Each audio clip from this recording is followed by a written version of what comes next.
رب اشرح لي صدري ويسر لي أمري واحلل عقدة من لساني يفقهوا قولي. قال المصنف رحمه الله تعالى ونفعنا بعلومه في الدارين آمين.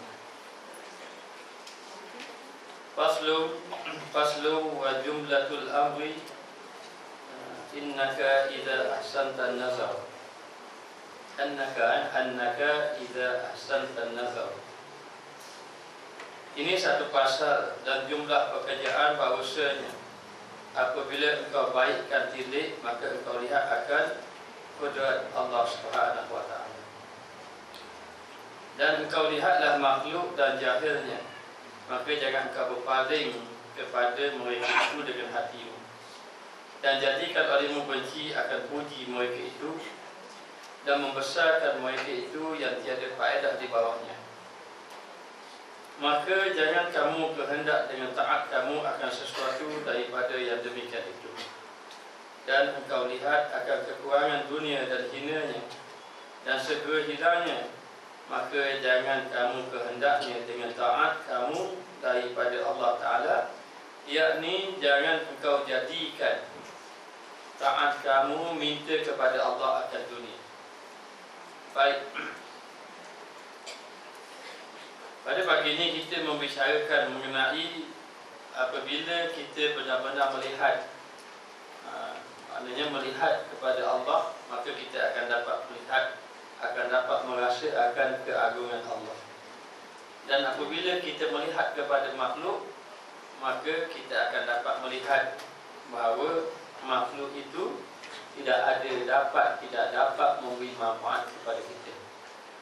Maka janganlah kita berpaling kepada mereka itu dengan hati kita.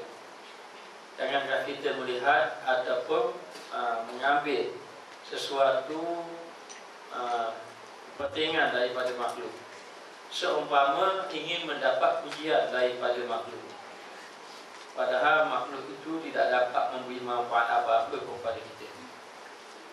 Dan juga janganlah kita ini maknanya inginkan sesuatu daripada makhluk, kerana makhluk itu tidak boleh memberi sesuatu kepada kita. Orang yang memuji kita belum tentu kita baik, kerana Allah Ta'ala tidak menghukum orang itu baik melalui pujian orang.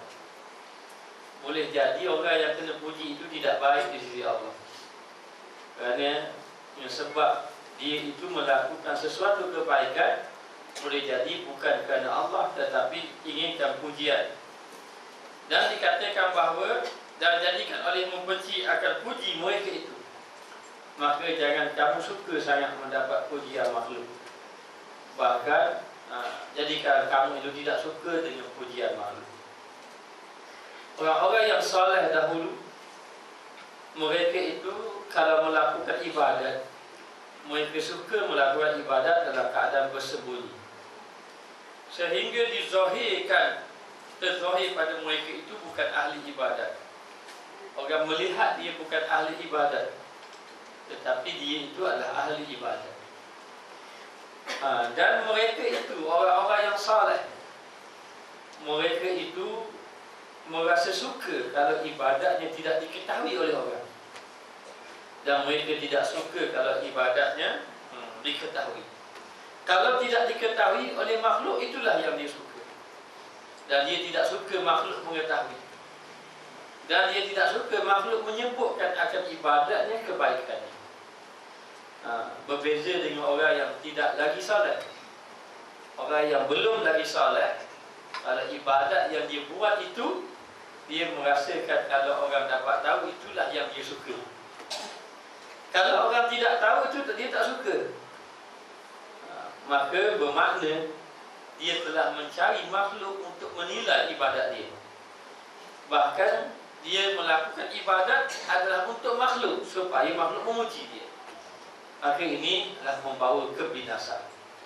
Maka Imam Al-Ghazali menyebut pada kita, jangan kamu paling hati kamu pada makhluk. Jangan kamu buat sesuatu ibadat untuk mendapat kebaikan pada makhluk, sama ada makhluk itu nak puji kita, ataupun makhluk itu menjadi ikutan, ataupun jadi pengikut kita, ataupun menjadi sanjungan kepada kita, maknanya kita dapat sanjungan makhluk, maka semuanya itu membinasakan. Maka orang-orang yang saleh dahulu, mereka itu melakukan ibadat kerana Allah Ta'ala sedikit pun tidak mencari pandangan makhluk. Padahal pandangan makhluk ini tidak akan berjaya kita penuhi. Kita nak suruh orang kata kita baik, kita buat baik. Ada ke orang kata kita tak baik? Sebenarnya, maka disuruh kepada kita agar mencari redha Allah. Dan bila mana kita nak mencari redha Allah, manusia pada awalnya tidak akan kasih pada kita, tidak suka pada kita. Maka lihatlah baginda Rasulullah sallallahu alaihi wasallam. Ketika mana baginda berdakwah di Kota Mekah, hanya mengajar manusia kebaikan saja. Tidak ada yang lain. Sembah Allah tinggal perkara tahu. Dan Nabi sendiri orang yang baik. Orang yang menolak dakwah Nabi mengaku Nabi baik, tapi dia menolak dakwah Nabi. Tapi demikianlah, bila mencari redha Allah, orang makhluk tidak suka, tapi akhirnya nanti makhluk akan suka, Allah Ta'ala suka. Tapi kalau mencari redha makhluk, makhluk suka, tapi Allah tidak suka, Allah tidak redha. Maka dikatakan bahawa kamu bencilah pujian mereka. Jangan buat sesuatu supaya manusia itu puji kita, ataupun kita niat supaya manusia itu puji kita, ataupun kita buat memang kerana Allah. Tiba-tiba dapat manusia itu puji kita, kita pun mula suka, dan kita juga mulalah memberitahu akan kebaikan kita, supaya orang lebih ramai lagi puji kepada kita. Dan membesarkan mereka itu, iaitu membesarkan makhluk, mengutamakan makhluk yang tiada faedah di bawahnya, yang mana itu tidak ada manfaat. Bukan senang nak buat amal ibadat hanya kita dengan Allah saja. Kadang-kadang bila kita buat amal ibadat, kita rasa biar orang lain dapat tahu, dan kita suka kalau orang lain puji kita. Maka merasa gembira, suka di atas pujian orang lain, itu membawa tiada manfaat ibadat yang dibuat. Kerana seorang itu, dia telah seolah-olah melakukan amal ibadat kerana makhluk, supaya makhluk itu memujinya. Maka jangan kamu kehendak dengan taat kamu akan sesuatu daripada demikian itu, maka jangan buat ibadat semata-mata ingin mendapat sesuatu daripada makhluk. Kalau buat amal ibadat untuk mendapat sesuatu daripada makhluk, maka ibadat itu la faidata laha, tidak ada faedah baginya. Maka kadang-kadang kita terpedaya ataupun kita berbangga dengan banyaknya ibadat. Kita berbangga dengan siapa? Kita berbangga dengan makhluk kerana banyaknya ibadat kita. Orang-orang yang melakukan soleh, ibadat yang banyak, orang-orang yang soleh, dia sedikit pun tidak memandang ibadatnya yang banyak. Bahkan walau ibadat banyak sekalipun, dia tetap merasa takut kepada Allah. Takut kepada Allah dalam keadaan orang itu taat. Ia ada dua. Ada orang yang takut kepada Allah dalam sebab taat. Ada orang dia takut kepada Allah tapi tak taat. Tak ada buat taat, tapi takut. Takut nak mati, nak jumpa Allah, tapi taat tak ada buat. Ada orang yang tidak takut langsung pada Allah, dalam keadaan tidak ada ketaatan. Tidak ada taat, lalu dia tidak takut langsung kepada Allah Ta'ala. Waliyazubillahi min zalik. Lalu dikatakan bahawa, dan engkau lihat akan kekurangan dunia, maka lihatlah kekurangan dunia. Tadi makhluk ni dunia. Dunia ini satu benda yang hina di sisi orang-orang yang saleh. Maknanya dunia ini bukan satu yang dikejar, tetapi dunia ini satu jambatan saja untuk mencapai matlamat akhirat. Maka engkau lihat akan kekurangan dunia dan hinanya dunia. Dunia ini sesuatu yang hina. Ad-dunya jibatun. Dunia ini umpama bangkai. Umpama bangkai itu adalah orang yang melihat dunia dengan mata hati. Orang yang melihat dunia dengan mata kasarnya itu, dia akan melihat dunia ini mulia, hebat, cantik, indah dan menarik sebagainya. Maka ada orang memandang dunia dengan pandangan hina. Kerana dunia ini adalah sesuatu yang kita kejar tak puas-puas, dan ia meletihkan kita. Tak puas-puas kita dah. Dan sesuatu yang kita dapat dunia tadi, tetapi tak cukup-cukup. Itu dunia. Kalau orang itu mendapat sesuatu dan merasa tak cukup-cukup, itulah dunia yang melalaikan dia.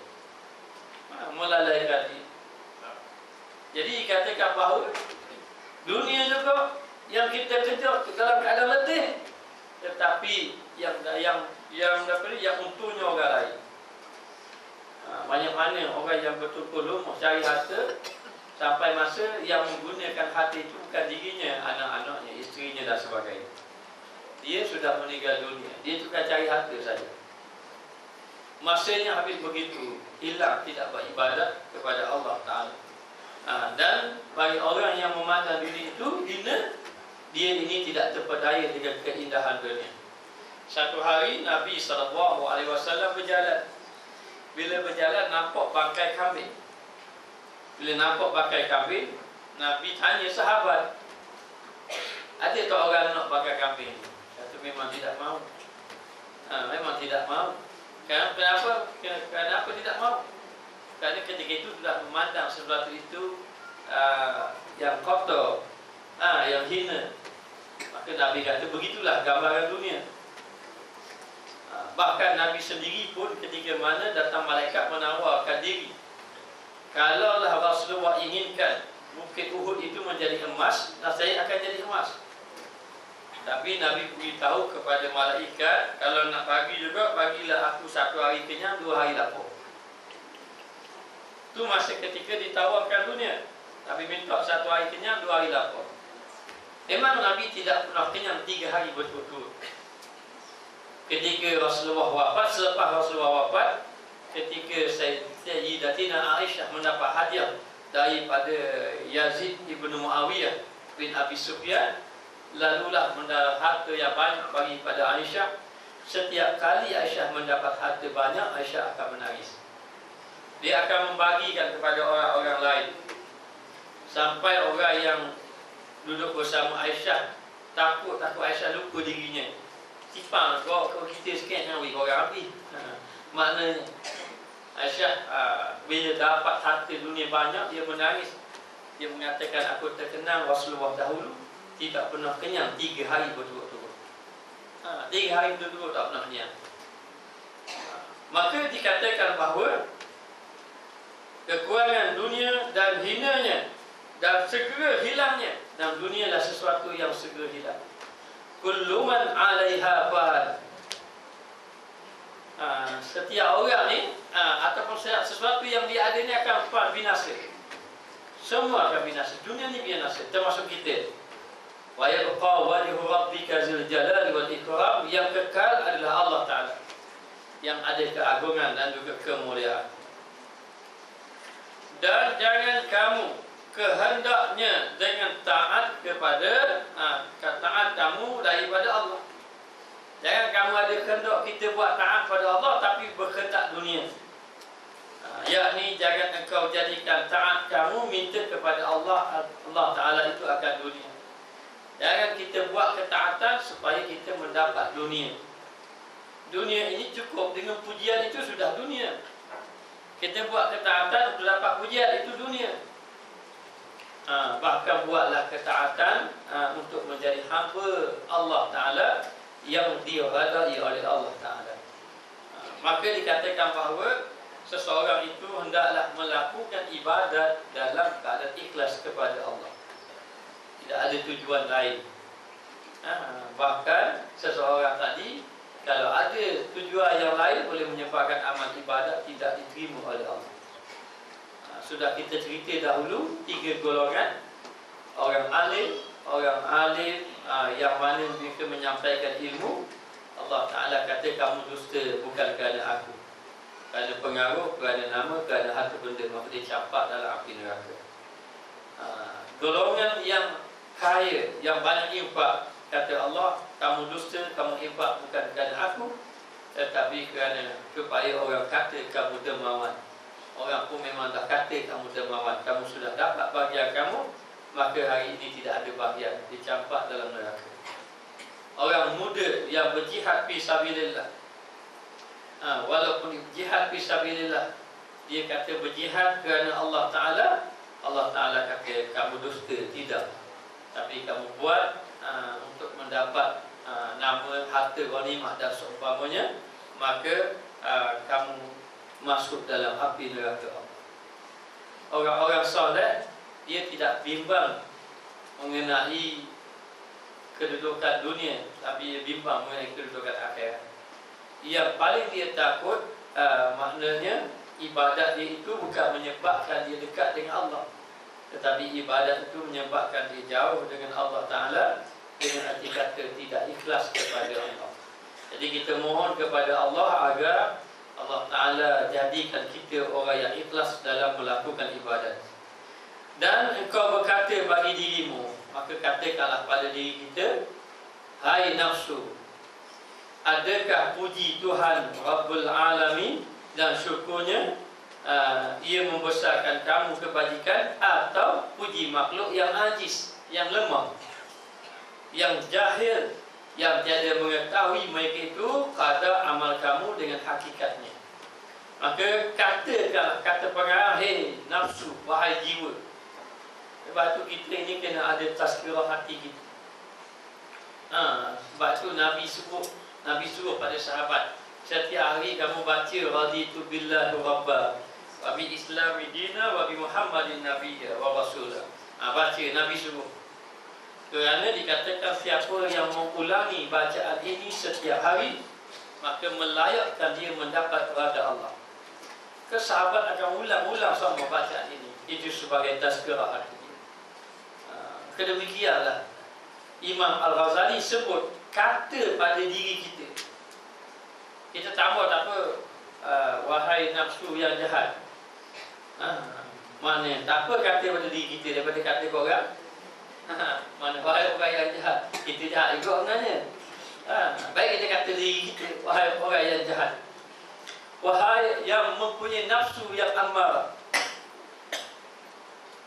Nafsu amarah maknanya nafsu yang mengajak pada kejahatan. Kata, kamu buat ibadat ni, kamu nak dapat pujian siapa? Adakah pujian Allah Ta'ala?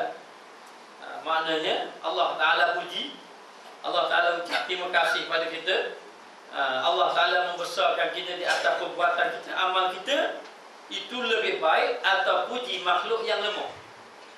Makhluk pun lemah, bukan saja dia lemah, ajiz ni lemah, yang jahil lagi jahil, yang lemah lagi jahil, yang tiada mengetahui mereka itu kadar amal kamu dengan hakikatnya, yang mana manusia yang puji kamu itu tak tahu pun kedudukan kamu di sisi Allah. Bagaimana kadar kamu, kedudukan kamu di sisi Allah. Kita kalau orang puji kita suka. Seorang pakcik jumpa saya, kata, ustaz, ada Maulana datang jumpa saya. Lepas tu maknanya Maulana jumpa. Lepas tu saya bercakap lah, saya beritahu lah saya buat macam ni macam ni. Kata Maulana, pakcik ahli syurga. Maknanya untung pakcik jadi ahli syurga. Jadi nak beritahu kita, kalau itu doa, alhamdulillah. Dia kata, dah pakcik rasa mana? Suka lah, kata ahli syurga. Memang suka. Kita adalah orang yang lemah, yang lalai, yang kena dosa. Dan kita adalah orang yang kalah dengan nafsu. Siapa kata dia nafsu kalah dengan dia, kat tangan. Kita adalah manusia yang kalah dengan nafsu. Yang mana kadang-kadang kita buat amal ibadat kerana makhluk, bukan kerana kita ini kalau dipuji oleh seseorang dalam ibadat yang kita buat, kita rasa suka. Dan kalau ibadat kita ini kita lakukan, tak ada orang pandang, tak ada orang cakap pun, kita rasa tak sedar, siapa tak tahu aku ni. Kalau boleh nak suruh orang tahu juga. Inilah hati kita. Maka boleh kita buat ibadat nak dapat pujian ni boleh. Dengan syarat kita buat ibadat nak dapat pujian Allah. Allah Ta'ala puji kita, kita nak gitu dah apa? Kerana apa? Kerana pujian Allah Ta'ala itu lebih baik. Dan bila mana Allah Ta'ala puji pada seseorang tadi, disebut dalam hadis, apabila Allah Ta'ala kasih kepada seseorang tadi dengan sebab amal yang dia buat. Amal yang dia buat Allah Ta'ala puji, tak semestinya amal yang besar, yang banyak. Kalau buat amal yang banyak, ikhlas memang lebih lagi. Tapi kalau orang tu buat amal yang kecil saja ikhlas pun, boleh. Bila Allah Ta'ala puji dia, dia akan dapat kebaikan. Sebab itu ada kisah seorang wanita yang buruk akhlaknya hanya memberi minum air kepada anjing yang dahaga. Apa yang berlaku pada wanita itu? Nabi beritahu apa? Wanita itu ahli syurga. Ada lelaki yang dikatakan soleh, melakukan amal ibadat, dia telah kurung kucing. Seekor kucing dia kurung sampai kucing itu mati, dia menjadi ahli neraka. Dia ahli ibadat, tetapi ada buat satu kesalahan. Bila mana orang tu buat kebaikan, nama dia ni nanti akan tercatat di pintu syurga. Bila dia buat kebaikan, kalau banyak kebaikan dia, nama dia ada di Illiyin contohnya, ataupun di pintu syurga yang tidak diketahui hanya Allah. Dan kalau dia banyak kejahatan, nama dia tercatat di pintu neraka ataupun sijil, waliyazubillah. Kalau dia bertaubat, boleh dipadam. Ya Allah ma yasha wa yusbitu wa indahu ummul kitab. Allah Ta'ala boleh padam mengikut kehendak Allah. Sebab itu orang yang jahat, kita tak boleh kata dia jahat. Dan dia buat jahat, kita kata perbuatan jahat dia je. Dia belum tentu lagi. Kita marah atas perbuatan jahat. Saya tak suka perbuatan mencuri dia, perbuatan mencuri. Dan kita tak boleh hukum dia itu pasti neraka, tak boleh. Kalau kita hukum dia pasti neraka, dan kita pasti syurga. Tak boleh. Kita tak tahu. Ini semua milik Allah. Orang bunuh 100 orang pun masuk syurga. Rahmat Allah Ta'ala terlalu luas. Dan kita pula tak tahu siapakah yang di kalangan kita diampunkan dosa oleh Allah. Tak tahu maknanya. Siapakah yang Allah Ta'ala pilih dia ini ahli syurga pun tak tahu. Jadi bila orang itu buat kebaikan, Allah Ta'ala akan puji orang tadi depan malaikat. Dia akan puji depan malaikat bila orang itu buat kebaikan. Walaupun kebaikan itu kebaikan yang kecil sahaja. Nak infak banyak tak ada, tapi ada infak sedikit saja. Sebab tu kalau orang nak infak, tak kira besar kecil, kena terima. Sebab ikut kadar dia. Maknanya, ataupun dia hanya sekadar tolong saja. Dia tengok ada apa? Ada kucing beranak, hujan, dia pun alih, tak ada kotak, tak berumah, dia selamat. Mana tahu dengan perbuatan macam tu. Hatta dia pun tengok ada ranting yang berduri terus tengah jalan, dia pun ambil, buang. Supaya orang berjalan tu tak kena. Maknanya, dengan perbuatan yang kecil itu pun, tiba-tiba Allah Ta'ala boleh jadikan dia ini orang yang diradai oleh Allah. Allah Ta'ala akan puji orang ini. Setiap amal yang soleh, yang baik, yang ikhlas, yang benar-benar kerana Allah, Allah Ta'ala akan puji. Dipuji depan malaikat Jibril alaihissalam. Ini memang ada tercatat dalam hadis. Allah Ta'ala kata, "Hei Jibril, aku kasih orang ini." Maka hendaklah engkau kasih pada dia.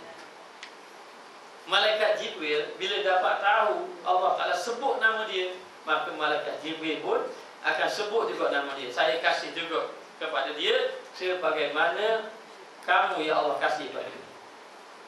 Bukan malaikat Jibril saja, bahkan seluruh malaikat Jibril akan kabur. seluruh malaikat akan kasih dan akan mendoakan, akan mendapat keampunan daripada Allah.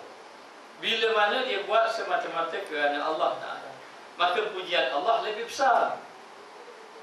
Bila Allah Ta'ala puji, malaikat pun akan minta ampun kepada kita, kepada orang yang dipuji oleh Allah. Moga-moga Allah Ta'ala jadikan kita orang yang mendapat kebaikan.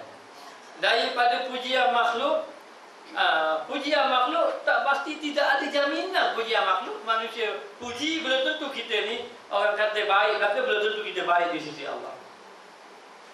Dan kadang-kadang orang yang kita pandang hina,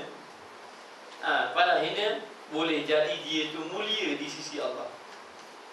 Orang yang tak ada apa-apa, harta tak ada, ilmu tak ada, tu tak ada, tapi dia tak ada apa. Bila tak ada apa, tak ada lah dia rasa megah diri. Tak ada ujub, tak ada megah diri, dia rasa tak ada apa-apa diri dia. Batu orang yang dekat dengan Allah, bila mana dia merasa dia tidak ada apa-apa yang ada Allah. Orang yang merasa dirinya memiliki, orang itu jauh dengan Allah Ta'ala. Maka dikatakan bahawa maka puji makhluk itu bukanlah yang terbaik. Puji Allah lebih baik, kerana makhluk itu macam kita juga, dan dia tidak tahu bagaimana kedudukan kita, amal kita di sisi Allah Ta'ala, dan tiada mengetahui akan barang yang kamu tanggung padanya. Makhluk tidak tahu. Kadang-kadang makhluk dia kata kita baik, kita tahu siapa diri kita. Banyak mana kita lalai dengan Allah, banyak mana dosa kita. Orang tanya banyak mana, memang tak tahu, tapi berasa banyak dosa lah. Hanya Allah Ta'ala saja mengetahui. Seseorang itu kadang puji kita, maka katakan pada diri kita, orang ini memuji aku kerana orang itu tidak mengenali diri aku. Aku lebih kenal diri aku. Maknanya kalau orang puji kata macam, ataupun katakan bahawa sesungguhnya aku tidak layak menerima pujian, kerana pujian itu milik Allah Ta'ala. Milik Allah Ta'ala. Maka dikatakan bahawa tiada mengetahui akan barang yang kamu tanggung padanya, dan tiada didapat menyampai mereka itu akan hak kamu pada barang yang engkau kerja. Mereka tidak akan mendapatkan hak kita. Adakah kita buat amal ibadat, orang itu boleh beri jaminan kita jadi ahli syurga? Tak boleh. Walaupun kita kata kamu ni baik gini-gini, tak boleh beri jaminan orang tadi dengan kebaikan yang kita buat tadi. Tetapi barangkali melebihkan atasmu orang yang kurang daripadamu. Kadang-kadang nak beritahu kita ni lebihkan dia. Kita kata dia ni baik, dia ni soleh, padahal di sisi Allah kita baik dari dia punya.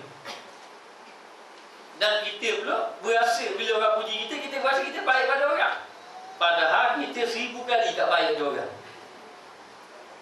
Bila orang tu, jadi masing-masing tidak tahu kedudukan.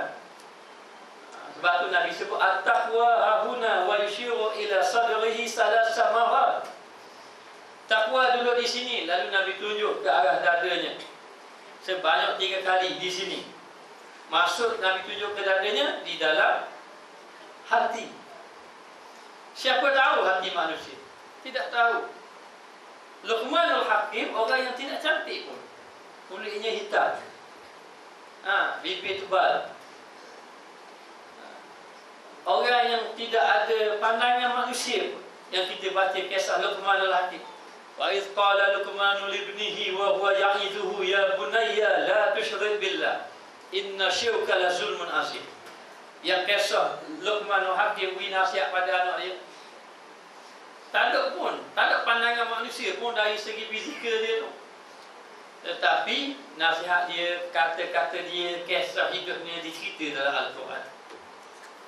Orang yang tidak ada, tengok tak ada apa-apa pun zahir, tetapi dia dekat dengan Allah Ta'ala. Uwais Al-Qarni, orang Yaman, orang kata dia orang gila. Orang kampung tak ada orang nak ambil hirau kat dia. Orang pandang hina dia. Nabi sebut sebaik-baik tabi'in Uwais Al-Qarni. Kadang-kadang orang yang kita muliakan itu, sebenarnya orang itu tidak mulia pun di sisi Allah. Kadang-kadang orang muliakan kita, kita berasa kita mulia. Kadang orang yang muliakan kita tu lebih mulia di sisi Allah Ta'ala pada orang yang kena mulia. Masing-masing tidak tahu bagaimana kedudukan kita. Maka pengarang kitab kita ini, Imam Al-Ghazali menyuruh jangan merasa, maknanya jangan merasa kita lebih baik pada orang lain dengan sebab pandangan makhluk. Kerana kalau mengikut sebenarnya pandangan makhluk ini tidak ada apa-apa, tak ada pun, bukan jadi ukuran. Tetapi malangnya kita ini melihat kepada pandangan makhluk itu lebih utama daripada pandangan Allah Ta'ala. Maka dikata melebihkan atasmu orang yang kurang daripadamu halnya dengan 1000 darjat. Allah, Masya Allah. Maknanya orang tu kita lebihkan dia dengan kita tinggi kita 1000 darjat lagi, kata pengarang kita itu. Boleh jadi begitu. Itu boleh tahan. Kita puji orang tu kita sangka baik, sebab kita nampak dia baik. Kedudukannya yang kita puji kita 1000 darjat lebih tinggi. Itu boleh tahan daripada orang puji kita, kita berasa kita 1000 darjat tinggi pada orang. Pada rasa begitu, pada hakikatnya atau pada halnya orang yang puji kita tu lebih tinggi daripada kita. Maka kita tidak tahu bagaimana kedudukan kita di sisi Allah Subhanahu Wa Taala. Dan mensia-siakan dikau ada yang terlebih sangat berkehendak kamu pada waktu itu dan lupakan dikau, maka jika tiada memperbuat mereka itu akan demikian itu apa sesuatu yang kamu harap yang ada pada tangan mereka itu, dan kepada apa sampai kuasa mereka itu. Kemudian maka mereka itu di dalam genggaman Allah Subhanahu Wa Taala. Maka padahal orang itu pun tidak mengambil berat pun hak kita. Maknanya kita, walaupun kita dapat pujian daripada mereka, padahal orang itu pun tidak boleh tolong apa. Kalau dekat akhirat pun tak ada apa pun yang boleh tolong pada kita. Maknanya, dan kita pun rasa kita mulia, kita pun tak nak tolong orang. Kecuali yang boleh tolong adalah Rasulullah memberi syafaat ataupun orang-orang yang tertentu.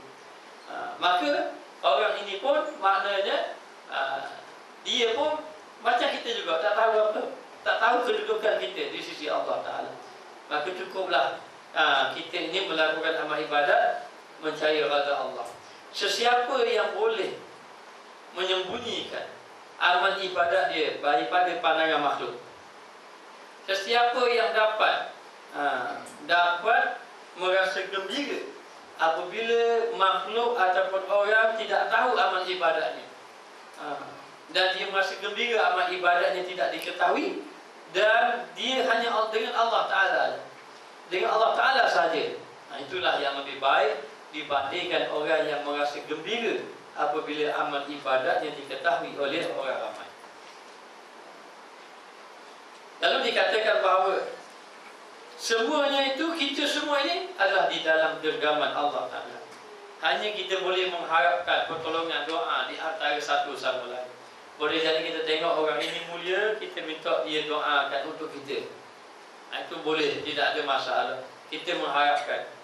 Dan orang yang merasa diri dia mulia, kalau dia pandang hina pada orang, maka akan hilanglah kemuliaan. Orang yang hina dengan sebab dosa dia merasa diri dia hina, boleh jadi itulah orang yang mulia di sisi Allah. Sebab itu katanya ulama mengatakan bahawa maksiat yang dilakukan menyebabkan dia menangis dan takut kepada Allah lebih baik daripada ibadat para wali yang menyebabkan dia bangga dengan ibadat. Maksiat yang dilakukan menyebabkan dia menangis takut kepada Allah, itu lebih baik daripada ibadat yang banyak yang menyebabkan dia berbangga di atas amal ibadat yang dia lakukan. Maka dikatakan bahawa di dalam genggaman Allah dipalingkan betapa dikehendaknya kepada barang yang dikehendaknya. Maka Allah Ta'ala berkehendak mengikut kehendak dia. Bagaimana seorang yang soleh dahulu, yang kita sudah baca dahulu, bersisa seorang yang soleh, wali Allah, maka akhirnya mati kufur. Mati kufur. Bal'an, seorang yang soleh, wali Allah, Dia berdoa makbul, mati kubur tidak beriman. Maknanya. Dan ada orang yang melakukan kejahatan, sangat jahat. Ketika dia nak mati, dia kata, ya Allah, aku tak ada orang dah, semua orang tinggal aku hanya ada padamu, dan aku harap ampun, aku taubat kepadamu, ya Allah. Allah Ta'ala terima taubat dia. Orang yang bunuh 100 orang, dia bertaubat pada Allah, tak sempat bertaubat pun, tapi ada usaha, ada niat nak bertaubat, Allah Ta'ala terima juga dia. Ada orang yang melakukan amal ibadat, banyak dia buat amal ibadat, akhirnya dia kata, Allah sedapnya orang buat maksiat. Rasa nak buat kau maksiat sekali. Rasa nak buat maksiat sekali, nak taubat. Maka ketika mana dia nak buat maksiat, akhirnya mati dia, masuk neraka. Walaupun sudah lama buat ibadat.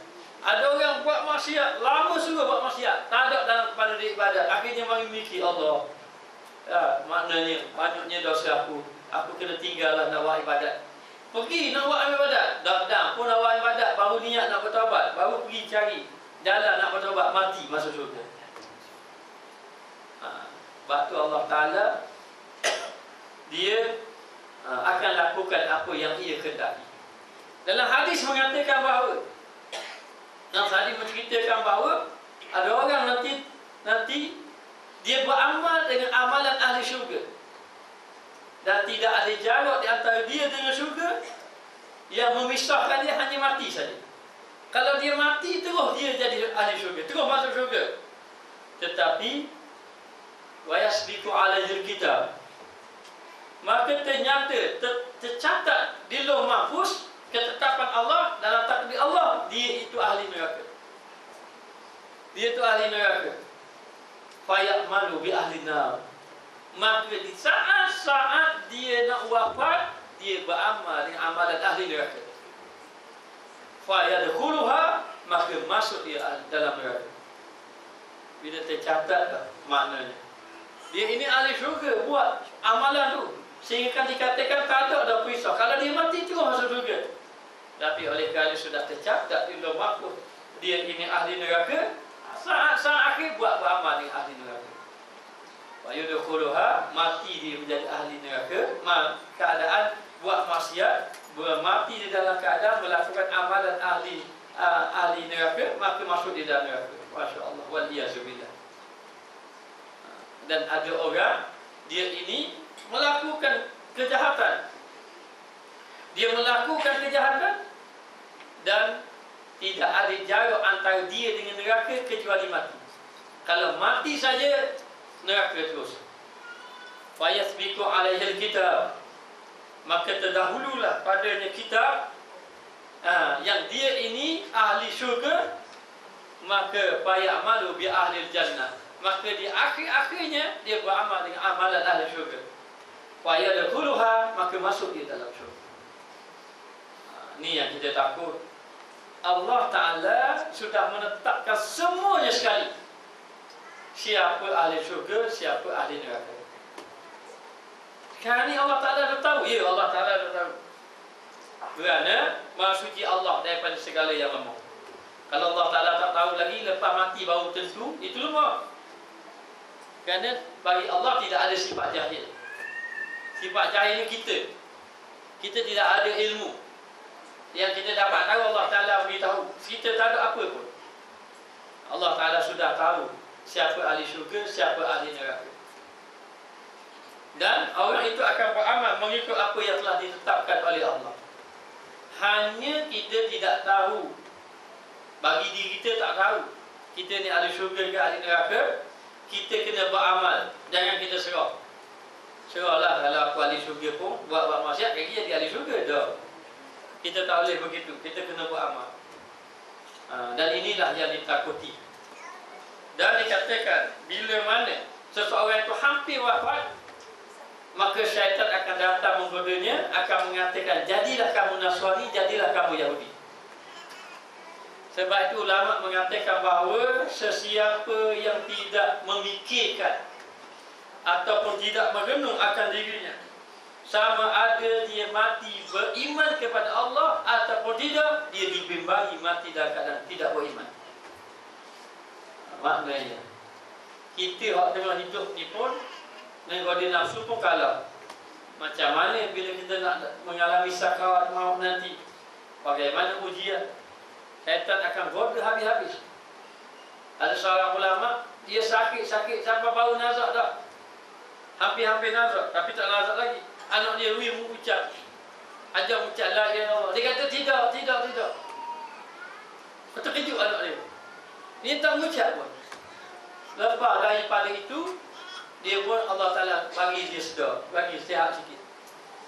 Anak dia kata, wahai ayah, ketika mana ayah sakit, saya ajar ayah ucap kalimah syahadah. Tapi ayah kata tidak. Kenapa ayah kata macam tu? Dia kata ketika aku sakit, aku telah mendengar bayangan, dapat bisikan bayangan dengan ucapan kata, jadikanlah kamu Yahudi, jadilah kamu Nasrani. Maka aku mengatakan tidak. Mana tidak mahu jadi Yahudi, tidak mahu jadi Nasrani. Baru anak dia faham mengenai itu. Sufyan Tsauri dikatakan orang ahli ibadat. Dia habiskan masa dengan amal ibadat kepada Allah. Maka ketika hampir wafat dia menangis. Orang bertanya, kenapa kamu menangis? Wahai imam, kamu ini orang yang saleh. Tidak ada ibadat yang setanding dengan kamu. Saleh. Dia mengatakan, aku ini takut tercabutnya iman aku, hilangnya tauhid aku. Nak berjumpa dengan Allah Subhanahu Wa Taala. Maka manusia tidak menilai kita. Allah Ta'ala yang menilai mengenai amalan kita. Maka Allah Ta'ala akan palingkan mengikut siapa yang ia kehendaki. Memohon pada Allah. Sebab itu disuruh kita berdoa, Rabbana la tuzigh qulubana ba'da idh hadaitana wa hab lana min ladunka rahmah innaka antal wahhab. Ya Tuhan kami, jangan Engkau palingkan hati kami selepas Engkau memberi hidayat kepada kami. Selepas dapat hidayat, jangan palingkan, mohon kepada Allah. Kerana Allah Ta'ala lah yang maha memberi anugerah kepada hamba yang ia kehendaki. Dan disuruh juga kita baca, ya muqallibal qulub, wahai Allah Ta'ala yang membalik-balikkan hati. Hari ini jadi baik, esok jadi jahat, lepas tu hari ini jadi ingat, esok jadi lalai. Kerana kita ni tak lari. Sama ada kita taat. Kalau kita buat taat, tak buat maksiat. Dia tak buat sekali dua-dua.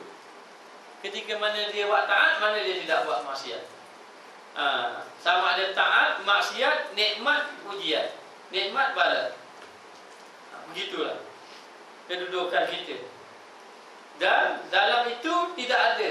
Ada orang baik, ada orang tidak baik. Itu je. Dia tak ada separuh-separuh dah tu. Maknanya ketika mana dia buat baik, baiklah dia. Ketika mana dia tidak baik, tidak baiklah. Dan kalau banyak kebaikan, maka dia baik. Kalau banyak kejahatan, maka dia tidak baik. Tempat tidak ada dua, syurga ataupun neraka. Orang yang buat jahat, maka masuk neraka. Waliyahzubillah. Bala man kasaba sayyi'atan wa ahata bihi khati'atu fa ulaika ashabun nar. Kalau orang tu buat jahat, nanti kehidupan itu penuh dengan kejahatan. Ada manusia dia seronok dengan kejahatan, maka berat dia dengan kebaikan. Ada manusia dia seronok dengan kebaikan, maka tidak berhenti dia sekali-kali kejahatan. Ada manusia yang kadang-kadang suka kejahatan, kadang-kadang suka kebaikan. Kalau banyak kebaikan, moga-moga Allah Ta'ala ampun. Kalau banyak kejahatan, moga-moga dia ini kembali kepada Allah. Maka dikatakan bahawa Allah Ta'ala lah yang akan membalikkan hati-hati manusia tadi. Kita minta kepada Allah agar Allah Ta'ala tetapkan hati kita. Maka berakal olehmu, fikirlah olehmu, wahai nafsu, dan jangan kamu sia-siakan taat kamu yang mulia dengan mereka itu. Jangan kita sia-siakan ketaatan kita yang elok dengan mereka itu, dengan makhluk yang nak suruh kita puji, ataupun dengan dunia yang melalaikan kita. Jangan. Ini ketaatan kita ini lebih tinggi, ibadat lebih tinggi daripada perkara dunia. Orang zaman dahulu kalau diberi antara akhirat dengan dunia, dia akan tolak dunia, akan cari akhirat. Dia akan mengambil dunia bila mana tidak lalai ia pada akhirat. Kalaulah dunia itu melalaikan akhirat, maka dia akan tinggalkan dunia. Lalu dikatakan bahawa jangan kamu sia-siakan, jangan sebab amal ibadat. Kita dah cerita dahulu mengenai orang yang kerja buat haji 2 kali. Orang mari rumah dia, katanya pada ahli keluarga dia dengan suara yang kuat, ambil pinggang kalau kita pergi haji yang baru, kau dulu. Ambil pinggang tu, akad letak pinggang, kalau kita buat kerja haji orang baru ni, bukan orang dulu. Maka orang tu kata kamu ini telah mensia-siakan amal kamu. Habis amal kita jadi sia-sia dengan sedikit saja. Padahal ibadat itu mulia, tapi sayang bila mana kita ini ada wujud dan sebagainya. Hasan Basri ketika didirikan di hadapan Allah, Allah Ta'ala kata ada satu ketika kamu beribadat bukan kerana aku, maka aku tak terima amal ibadatmu yang lain. Tetapi oleh kerana ada kamu minta keampunan pada Allah bersungguh-sungguh, ibadat kamu juga banyak yang ikhlas, maka aku ampunkan balik. Ada orang yang melakukan amal ibadat, buat amal ibadat, Allah Ta'ala kata, atau pada malaikat kata muni ahli neraka. Dia pun buat amal ibadat, bersungguh-sungguh lagi, macam biasa juga. Malaikat kata muni sebenarnya ahli syurga, dia kata bukan syurga neraka, aku ni untuk syurga mampu beribadat, untuk neraka mampu beribadat. Allah Ta'ala kata pada malaikat itu, ini orang yang ikhlas kepada Allah, buat ibadat semata-mata kerana Allah Ta'ala. Ada orang yang buat ibadat berpuluh-puluh tahun, lalu dia berdoa pada Allah dengan ibadatku, terimalah doa aku. Allah Ta'ala tak terima. Lalu dia muhasabah dirinya, lalu dia kata aku ni orang yang jauh padamu, ampunlah aku dosa aku. Allah Ta'ala kata pada dia, hari ini lebih baik ibadat berpuluh-puluh tahun kamu dahulu. Maka amal ibadat yang kita buat ni boleh hilang seketika saja. Dengan sebab apa? Dengan sebab hati kita ni yang mencari pandangan makhluk. Jadi sia-sia amal ibadat disebabkan kita mencari pandangan makhluk. Lalu dikatakan bahawa maka jangan meluputkan zikr, puji Tuhan yang pujinya itu sehingga kemegahan. Jangan kita luputkan mencari pujian Allah. Sebab tu saya kata dah, kita boleh mencari pujian, tapi cari pujian Allah. Jangan mencari pujian makhluk. Sebagaimana ada orang memuji kita, maka demikianlah juga ada orang yang tak akan mencela kita. Kita tak akan mampu. Maka dikatakan bahawa carilah pujian Allah Ta'ala. Bila mana Allah Ta'ala puji, maka kita benar-benar mendapat kemegahan di sisi Allah Ta'ala. Dan akan pemberian daripada pemberian itu, tiap-tiap pertaruhan, taruh simpan. Itulah simpanan. Segala pujian Allah, amal ibadat yang kita buat dapat pujian Allah, akan dapat kebaikan, dan itu merupakan simpanan. Setiap pujian itu simpanan. Mana siapa puji, Allah Ta'ala puji. Bermakna kalau amal ibadat yang kita buat mendapat pujian Allah, itu mendapat pahala yang banyak. Dan pahala yang banyak itu simpanan kita dekat negeri akhirat kelak. Maka ada orang nanti bakir amal ibadat banyak, tak ada pahala. Dan ada orang yang bakir buat amal ibadat sikit, pahala banyak. Ada orang yang tidak ada amal itu tetapi dapat pahala.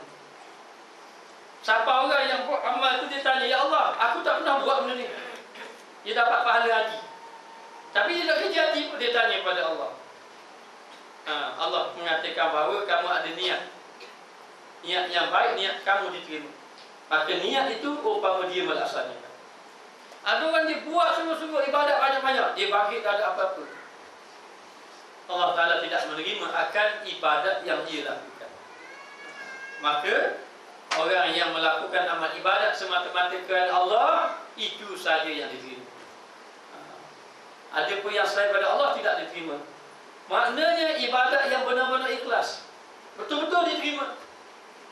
Kalau kita buat ibadat tidak ikhlas, satu je ikhlas, itu saya terima, orang lain tak diterima. Maknanya kalau ibadat kita yang banyak tadi ikhlas, maka beruntunglah orang tadi. Maka kata syair, berjaga mata bagi yang lain, wajahmu itu batil. Ada orang yang berjaga malam, berjaga malam, berjaga mata, berjaga malam. Berjaga malam buat ibadat, tapi bukan semata-mata kerana Allah, batil, tertolak. Ada seorang tu dia semayang malam tak tinggal. Maka ramailah orang semayang malam ketika itu. Maka satu hari dia tak bangun semayang malam. Maka orang-orang yang lain semayang malam kata ke dia. Lalu isterinya kata, semalam kamu tidak ibadat malam, habis orang mencelamu kerana kamu meninggalkan ibadat malam. Zaman bila tu dah tahu. Maknanya kalau tak bangun semayang malam, tak bangun semayang malam ni satu benda yang amat keji lah. Orang mencela. Maka dia menjawab, moga-moga ibadat orang yang mencela ku itu dapat kepadaku. Maknanya dia kata moga-moga aku berjaga malam tapi mendapat pahala dengan sebab orang mencela. Maka dikatakan bahawa orang yang berjaga malam selain daripada Allah bukan kerana Allah batal, terbatal, mentertolak. Maka dikatakan bahawa ramai orang yang melakukan ibadat sembahyang tahajud yang dia dapat mengantuk dan letih semata-mata. Tak ada apa-apa walaupun dia berjaga malam. Pastikan kerana Allah. Tapi berjaga malam ini lebih cepat ikhlas. Kerana yang pertama ketika itu tidak ada orang lain, kita dengan Allah. Yang jadi pak ikhlas, kita cerita ke orang pula esok hari. Mana nampak mata letih saja dah Allah je. Lalu mana dah tidur malam ni. Dah apa dah tidur? Awakmu tak tanya malah kapo. Ayat tu baru juga. Sebenarnya malah kapo dah bertanya kau, dia kena kapo orang. Tak pukul 12 malam dah. Kenapa ngai? Dah. Kenapa? Maya. Kawannya. Jadi akhir sekali kita cerita korang habis, boleh membawa terbasar. Lalu dikatakan bahawa dan menangis bagi yang lain daripada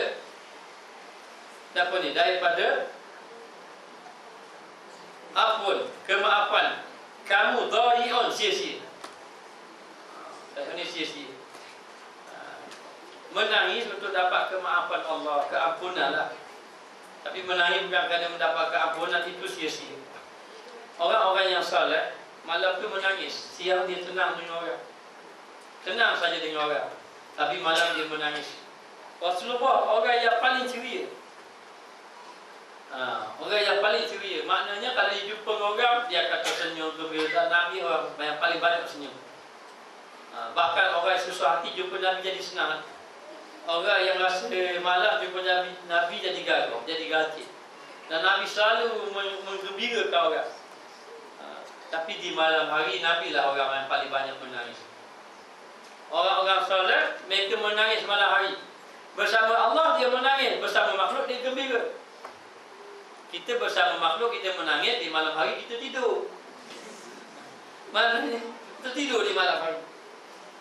Jadi dikatakan bahawa menangis di malam hari ini adalah amalan orang-orang yang soleh. Amalan orang yang soleh. Dia sentiasa munajat kepada Allah. Dan munajat kepada Allah di malam hari itu nikmat yang paling besar sebenarnya. Sehingga kan berkata ahli-ahli yang berjaga malam, seandainya kalau raja-raja mengetahui nikmat yang kami rasa, nascaya cemburulah raja-raja. Kerana dia lebih nikmat daripada nikmat-nikmat dunia yang raja itu apa saja dia nak dapat. Kalau kita boleh jadi orang yang ahli menangis, ahli menangis kerana Allah. Orang yang ahli menangis ni dia tak menangis depan orang, kecuali dia tahan sangat. Maknanya itu pun kerana Allah dia menangis. Dia menangis kerana Allah Ta'ala di malam hari. Hanya dia dengan Allah Ta'ala saja. Lalulah air mata yang menangis kerana takut kepada Allah mengharamkan ia daripada api neraka, ataupun memadamkan air itu daripada api neraka dengan sebab dia menangis. Bahkan ada hadis, di antara orang yang mendapat lindungan Allah Ta'ala di negeri akhirat adalah orang yang pada waktu malam dia itu menangis kerana takut kepada Allah. Takut kepada Allah Ta'ala. Hari ni tidak. Kalau orang berjaga malam main Facebook, Anak-anak jaga malam, tapi main Facebook sahaja, ataupun tengok bola itu sahaja. Jadi jaga malam inilah amalan orang yang soleh. Tapi kalau dia menangis malam-malam tadi bukan kerana Allah, selain daripada Allah Ta'ala, maka itu sia-sia. Dan kata olehmu, wahai nafsu, kata lagi, hai nafsu. Nafsu ni kita kena tabiah, kena kata. Ini kaedah Imam Ghazali. Kita tak boleh kata ke nafsu kita. Nafsu ni dirilah. Yang mana dalam diri kita ni ada kehendak. Nafsu yang kita faham itu kehendak. Satu kehendak yang menyuruh kita buat kejahatan. Nafsu yang tak baik. Iradah, satu kehendak. Lalu dikatakan, wahai nafsu, adakah jannatul khuldi itu terlebih baik ataupun berlumur kamu dengan lewat mana kotor? Kotor itu mana dosa, daripada haram dunia ataupun dengan dosa yang daripada haram dunia, iaitu perkara dunia yang mengharamkan. Dan mata benda yang sedikit, mata benda yang sedikit, yakni harta benda yang sedikit yang keruhkan hati, yang binasa. Dan engkau daripada baru menghasilkan dengan ta'amuk akan nikmat ini yang mukim, yang berkekalan, yang menjadi tempat tinggal. Maknanya dia kata, katalah pada nafsu kamu, pada jiwa kamu, wahai nafsu, adakah syurga yang kekal itu lebih baik daripada dunia, ataupun daripada kotoran dunia, dosa-dosa disebabkan dunia, ataupun harta benda dunia yang sedikit?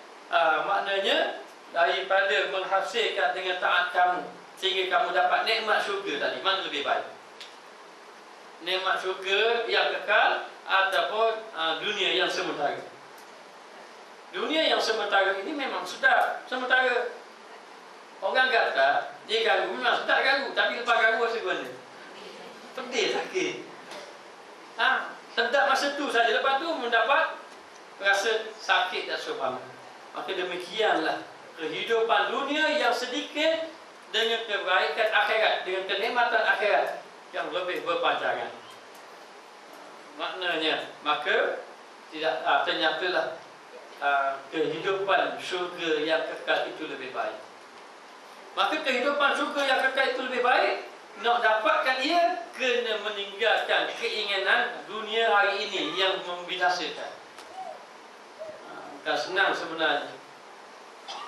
Lalu dikatakan bahawa yang mana syurga itu berkekalan, maka jangan kamu jadikan dirimu, wahai nafsu, sejahat-jahat kita, kurang tilik dan hina perbuatan.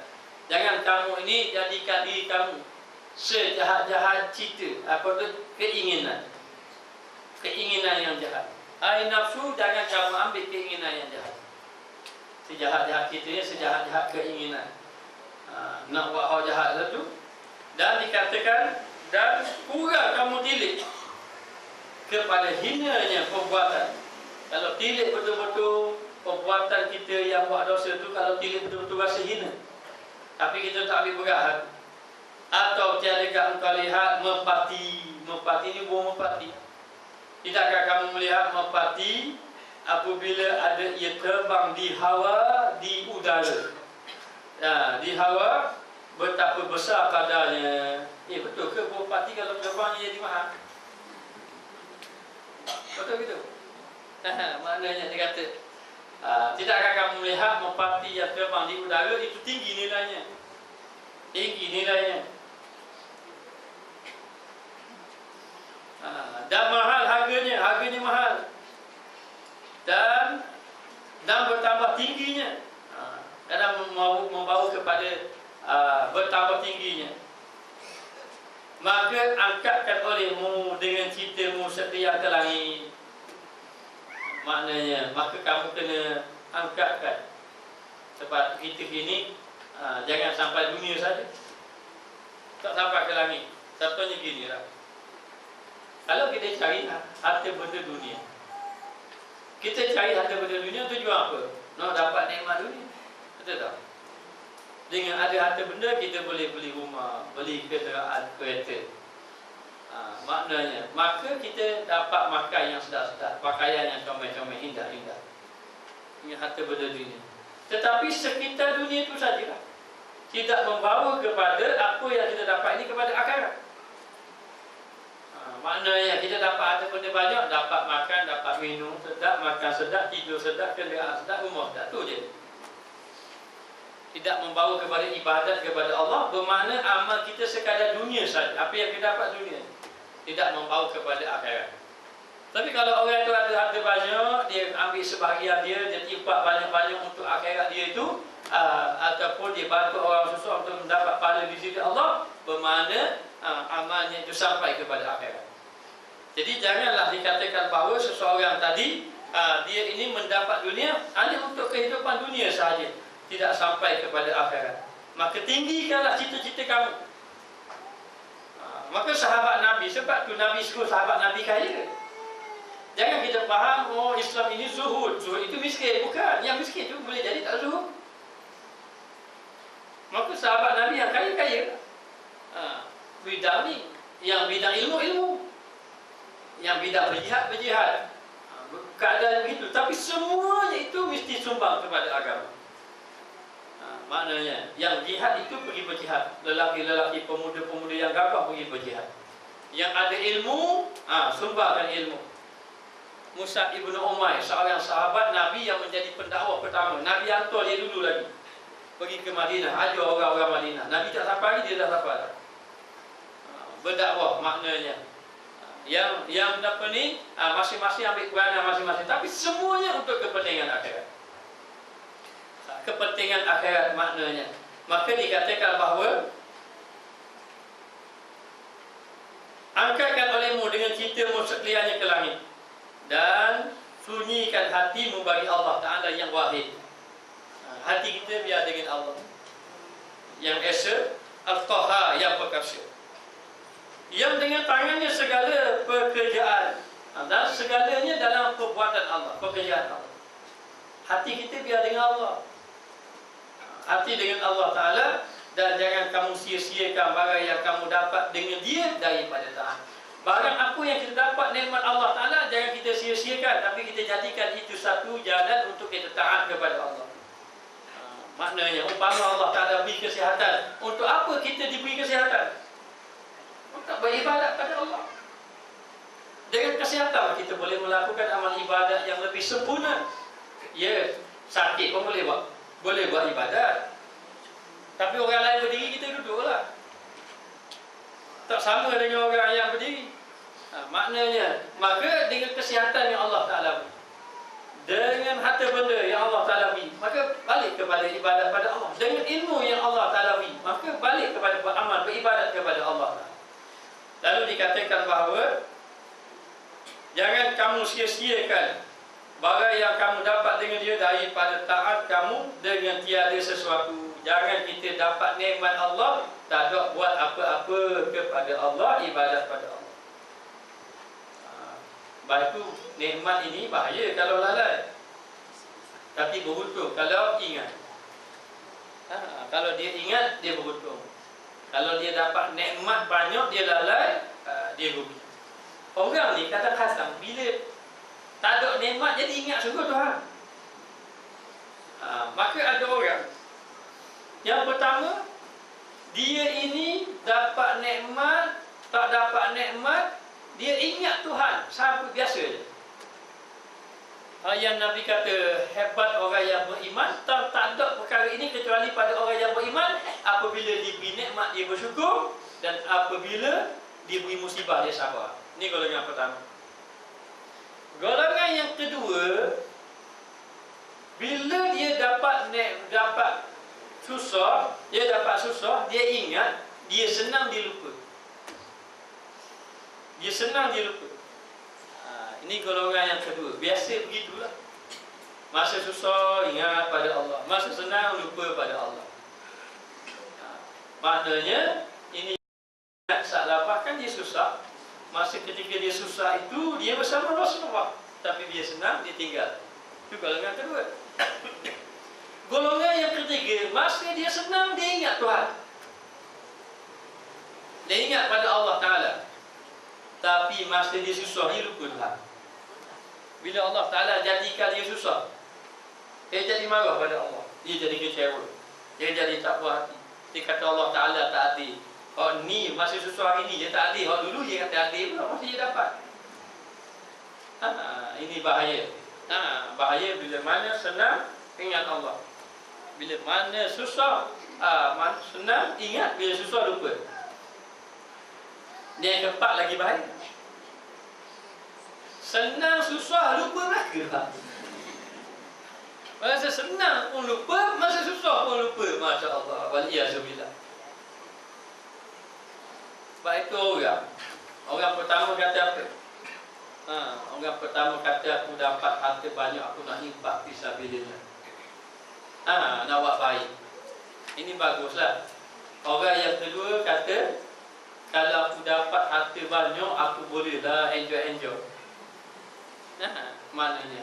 Maka orang pertama ni, dia dapat harta, dia infak sungguh. Orang kedua, dia dapat sungguh harta, dia lalai.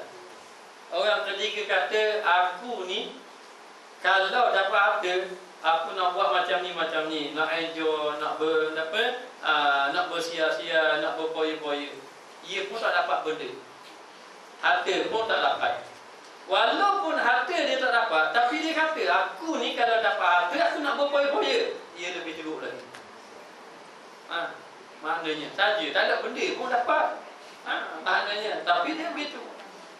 Ingat, Allah Ta'ala beri pada kita ini nikmat bukan untuk dijadikan kita ini lupa pada dia. Nikmat itu untuk menyebabkan kita ingat kepada dia. Orang yang hebat, Allah Ta'ala cerita, Nabi Allah Sulaiman tidak ada kerajaan sehebat Nabi Allah Sulaiman. Dari segi kekayaan, Nabi Allah Sulaiman kata, ini milik Allah, kelebihan Allah. Allah Ta'ala nak uji. Allah Ta'ala beri kepada Qarun harta yang banyak, sampai anak kunci harta pun tak jumpa. Maknanya anak kunci harta pun bukan tak jumpa, nak angkat pun tak buat. Itu anak kunci belum lagi harta banyaknya. Lalu dia lupa kepada Allah. Allah Ta'ala tenggelamkan dia dalam bumi. Saya dah kabarkan 2 orang yang ditenggelamkan dalam bumi. Satu Qarun, satu lagi Saleh kami dalam cerita isi neraka. Dalam filem lah. Jadi nak beritahu bahawa kembalilah kita kepada Allah, ingatlah kepada Allah Subhanahu Wa Taala, dan banyaklah kita istighfar kepada Allah, minta ampun. Moga-moga Allah Taala ampunkan dosa kita.